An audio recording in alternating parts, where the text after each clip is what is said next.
All right. It's been a bit, mainly because I don't really know what to talk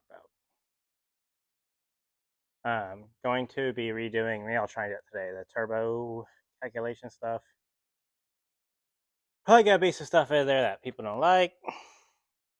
Don't really care. Just kind of like the truth about it, right? I need to correct the compound turbo one, because that's wrong, because information I found online was wrong. So certainly need to correct that one. As well as do singles. But thought you guys might think it's cool. Is S300. I have a cool size actually. So just finished a compound setup. Mine's been done for a little bit, just I have no time to play with it. And then just finished a setup on a friend's 24 valve that's for measuring pressures everywhere. And it's actually really cool to see how that's working. So like I have a really good understanding of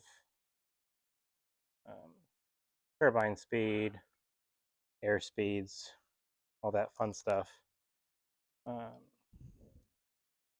actually see that work on compounds, right? Not just talk about it or theorize about it or this is how it should be or guess at it, actually go measure it and watch it do its thing has been super cool. And this is a 7083 and a T6 110. It's technically a 72. So 72 compressor, 83 75 turbine, and a 110 T6. And like at face value, like that seems kind of strange, doesn't it? Like, why would you not just run a T4, 83 or 81? Should be at 87. And like a 110 T4 instead of the 110 T6. And once you kind of see how the pressures work and you kind of start to see how flow is created on the exhaust side,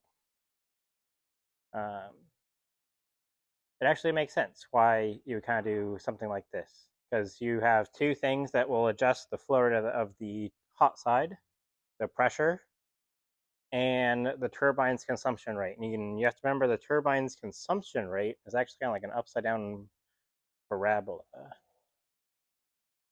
So it's like starts off really poor, and then as the speed gets higher, it goes more, Then it hits a point where it's flowing as much as it can, and also producing as much shaft work as it can.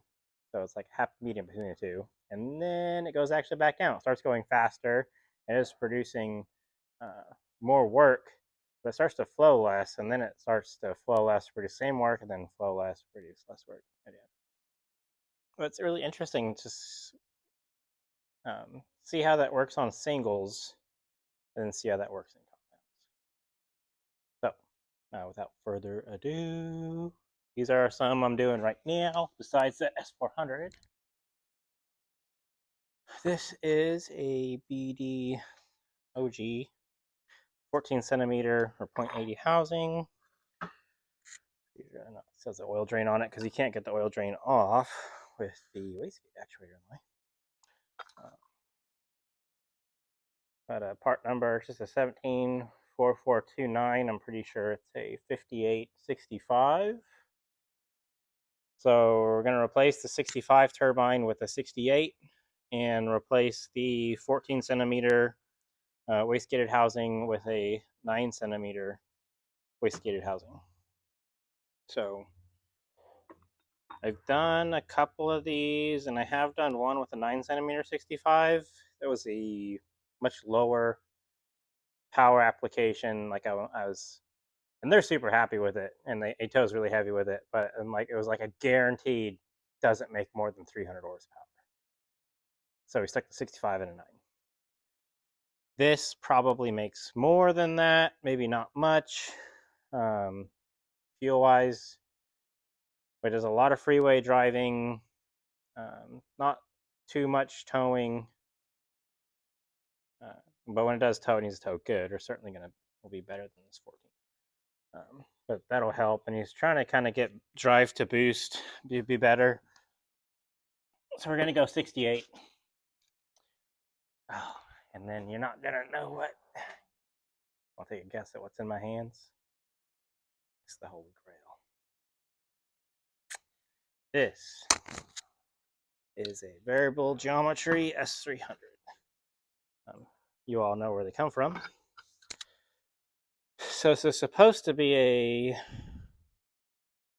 8071. Take a look.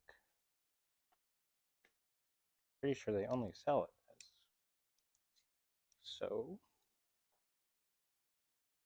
Yep. 70.5. Yep, 79.5. 70.5. So this turbine wheel is going to get switched out to a, you guessed it, 68 turbine. Because they are. It's all S300. Don't know what size the face is. Still need to take the cover off and measure that. So I have beaten a few of these, but I've never gotten to have a housing for a little while. Oh, it's missing a bolt. Probably help. And see if actually get the dyno test one ourselves. Myself. There it goes. So this variable geometry housing, they use exhaust pressure to actuate this, which when I first thought about it, I'm like, that seems kind of dumb, but it made sense because if you use boost pressure when you come off the throttle, boost falls very fast versus exhaust pressure falls quite a bit slower. So that would help keep the thing from being surgy, because that's kind of the issue that you run into with the 351 VEs when you run them off of a boost reference actuator, is they do decent until you let off the throttle. Then you stress load that shaft. So this is in. This is what's on the docket.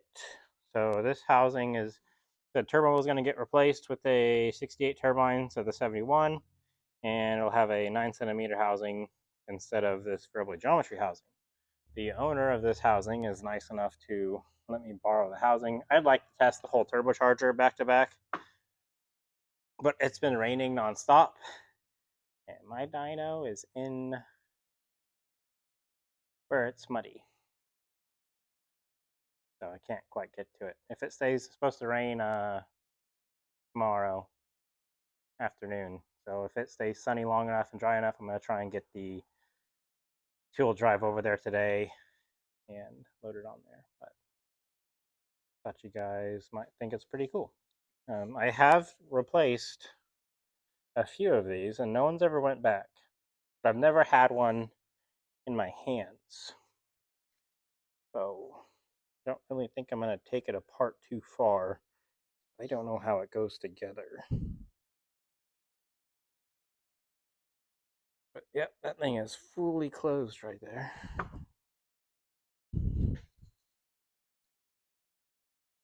A very cool system.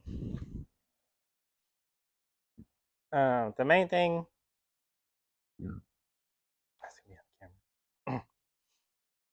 The main thing that I get when people have these, it's funny I say it's the main. I think I've done 4. This makes 5. One S400 and 3 S300s. Is the mid range. It would be interesting to see if there was any way to fix it and make the mid range better. I don't know. VGTs are not in my wheelhouse, right? But I thought you would think that's pretty cool. I never ever thought I'd get to compete against one, and then I said I got to compete against a few, and then I really never thought that I'd have one in my hands. And here's one right here. So this is pretty cool. I'll probably do a video towards the end of the turbochargers all back together and post that up. Yeah, it's just a little update video. Thought you guys think it's cool to take on one of these VGT chargers, S300. So that's that. Make it.